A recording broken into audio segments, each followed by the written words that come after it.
साहेब काय दे तू बाळा? काय परत गच्च भरून काय आहे नेमकं? अगं दे तू बाळा, हरभऱ्याची भाजी आणली आपल्या आजीनं. म्हणलं मस्तपैकी हिरव्या मिरचीची हरभऱ्याची भाजी करा. एवढी भाजी करणार आहो? एवढी भाजी पण आणि शेंगा पण सकाळ सकाळ आणून टाकल्या होत्या शेवग्याच्या. तर ह्या शेवग्याच्या शेंगा तर लय महाग झाले ते बघा. शेवग्याच्या शेंगा आपल्या चालू झाल्या त्या आणि कवळे त्या पण कुठं कुठं बघून आणतेच की साहेब माहित नाही का. तर अशी मस्तपैकी आमटी केली, रस्ता भाकरी बरोबर कुसरून खायला. आणि हिरव्या मिरचीची अशी मस्तपैकी भाजी पण करावं म्हणलं, आणून ठेवली सकाळ सकाळ खोडून. एकाही तयारी करून ठेवली, शेंगदाण्याचं कूट, हिरवं मिरचं कुटून ठेवलं, इथं डाळ घातली भिजायला.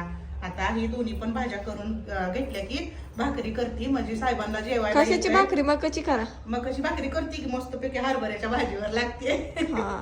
आणि ह्या आमटीत पण कसरून शेंगा चालू झाल्या त्या. आता चालू झाल्या लय खाऊ वाटते त्या बरं का. पण सारखी सारखी शेंग काय परत खाऊ वाटणार नाही आपल्याला. करायला देत बा रोज छान आहे का रस्ता? मस्त वास तर यायला लागला. मस्त झालाय का नाही? काय नाही, फक्त लसूण कोथिंबीरीचं पेस्ट आणि थोडस टमाट टाकून फोडणी टाकली, मस्त झाली. आता घेती भाजी करून. तर कोणाला हरभऱ्याची भाजी आवडती नक्की कमेंट मध्ये सांगा बरं का. आणि या जेवायला.